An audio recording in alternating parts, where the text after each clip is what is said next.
ko na si saldi ko, mga kababayan, ay protektado na. Darling, mag-ingat ka dyan, ha? Okay. So, napag-alaman natin na si saldi ko ay ka-level na rin ni Spokes Hareroke. O, magka-level na sila. Diba? Kung ano yung status ni Spokes, okay, napag-alaman natin na yun na rin ang status ni Zaldi. So, sasabihin ko na ba kung saang bansa? Ngayon, sabi ko nga, si Zaldi ko may alam yan. Okay? Na si Trillanes at saka si Bangag, si Lisa Tanas, si Tambaluslos, magkakasabwat sila. Pag hindi nyo pinabagsak si Bangag, ang mga adik, Senator Bato, di ba? Andiyan yung warrant of arrest, nasa Pilipinas na, 3:30 p.m. kahapon dumating. Senator Bongo, ikaw na susunod. Then si Inday Sara, maliban sa impeachment, Inday Sara nasa ICC din yan. So napag-alaman ko na si saldi ko, mga kababayan, ay protektado na. Darling, mag-ingat ka dyan, ha? Okay. So napag-alaman natin na si saldi ko ay ka-level na rin ni Spokes Hareroke. O, magka-level na sila. Diba? Kung ano yung status ni Spokes, okay, napag-alaman natin na yun na rin ang status ni Zaldi. So, sasabihin ko na ba kung saang bansa? Aba, mga nasa kanila yung confidential fund. Kay DOJ, kay NBI, kay DLG, kay PNP, sa mga bangag. Bakit ko sasabihin sa kanila?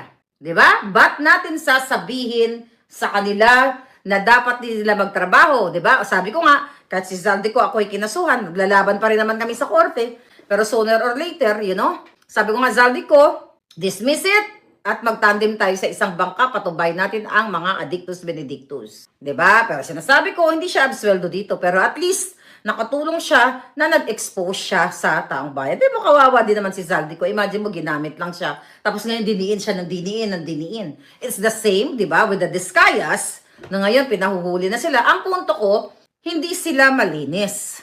Ang sinasabi ko nga dito, ang problem sa kanila, kumbaga, excuse me, gatigab ko.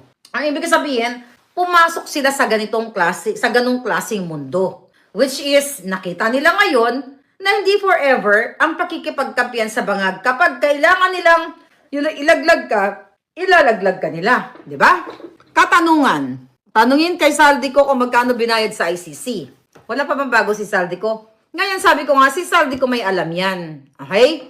Na si Trillanes at saka si Bangag, si Lisa Tanas, si Tambaluslos, magkakasabwat sila. Kasi doon ka nag-check-in eh. Si ICC, mga ICC personnel, doon sa Midas Hotel, sa expose ko yan, di ba? Expose ko yan doon sa hotel ni Zaldi ko. Yan ang katotohanan yan. Kasi Trillanes, pag nakita nyo yan, mga kababayan, okay? Pag nakita si Trillanes yan, talagang dapat murahin nyo yung Jotang Chinemas na binibaing yan. Duwag yan si Trillanes. Kasabwat yan ni Lisa Tanas. Alright? So, gusto ko lang sabihin sa'yo sa aking, actually marami dapat tayo mga topics. Okay? Ngayon, naka-list dyan, no? Okay, pero ang gusto ko lang sabihin, another pinaka-mainit na issue, di ba? Na-i-impeach sila si Inday Sara sa February. Wala naman silang pwedeng gawin, kundi gipitin si Inday. At mind you, pag hindi nyo pinabagsak si Bangag, ang mga adik, Senator Bato, di ba? Andiyan yung warrant of arrest, nasa Pilipinas na, 3:30 p.m. kahapon dumating. Senator Bongo, ikaw na susunod. Then si Inday Sara, maliban sa impeachment, Inday Sara nasa ICC din yan. Lahat ng padihot, lahat ng mga klaseng panggugoyo, pangbubudol, pangdidistrongkar, pagpapabricate ng crime, gagawin nila laban sa mga Duterte. Expose ko yan na 2023, hindi sila aalis sa pwesto. Okay? Mga kababayan, hindi sila aalis sa pwesto kasi nga, yun ang plano nila. Marcos 2.0. Yan, mga kababayan. Kahit saan yan pwede gamitin. Alam mo yung mga pirma ninyo, ay mga information, pwedeng ibenta nila yan kay Tambaluslos, kay Bangag sa charter change nila. Madali lang isa-stroke-stroke na nila, gagayahin nila yung stroke-stroke, lalo na sa Pilipinas. So please, maawa kayo sa mga sarili ninyo, may mga pamilya kayo, baka matrouble kayo pag binigay nyo yung passport nyo. Hindi ako nananakot dito. It's your life. It's not my life at all. I'm just helping you guys kung ano ang dapat gawin. Never ever nyong ibigay ang pasaporte ninyo. Hindi ba kayo natatakot? Maraming human trafficking. Pinapadala sa Cambodia, sa kung saan mga lugar. Di ba? Binibenta ang mga atay, mga abdo, mga kung ano-ano. Di ba? Mamaya, sindakin kayo. May phone number kayo eh. Hello? Maria Kore-Kore?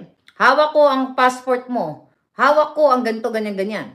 Sinong makawalan? O, di good. Tapos maalala niyo si Marlica, ako sana pa nakinig ako kay Miss Vindicated. Kay Miss Maharlika, hindi sana ako napahamak. Mga kababayan, si Maharlika, bago magsalita, pulido yan, mga bata. Hindi tayo nagsasalita dito ng putyo-putyo lang, na pang cheap, pang goyo sa mga tao. Wala tayong ganon. Hindi tayo nambubudol dito. Nabuhay tayo ng patas. Sabi ko nga, kung gusto ko lang mabuhay ng katulad ng ginawa ng mga bangag, nasa bilat ako ni Lisa ngayon, taga-bit-bit ng perang ninakaw sa Kaban ng Bayan. But we don't, hindi natin ginagawa yan. Okay, so, wag natin basahin yung palangga. Wag yun. Wag yung ganun. Let the people do their thing.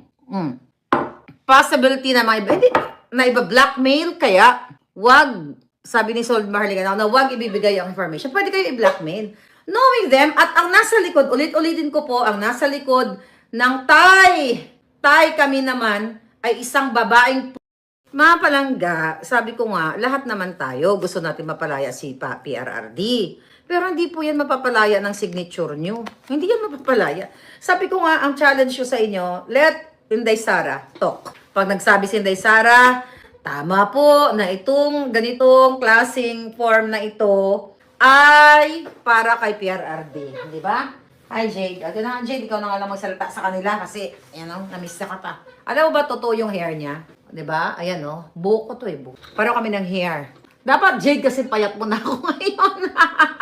Nakita ko yung picture namin ni Senator Bato, payat-payat ko doon. Punyeta! Ano nangyari kay Maharlika? Kumain kasi ng, what? Tsokolate. Kinain kasi mga tsokolate doon sa dahig, no? Kinain natin, Police pa naman siya ngayon. Police. Alright? Pwede mabenta sa malaking halaga yung info. Ayun na nga, mga kababayan. Yeah, I mean,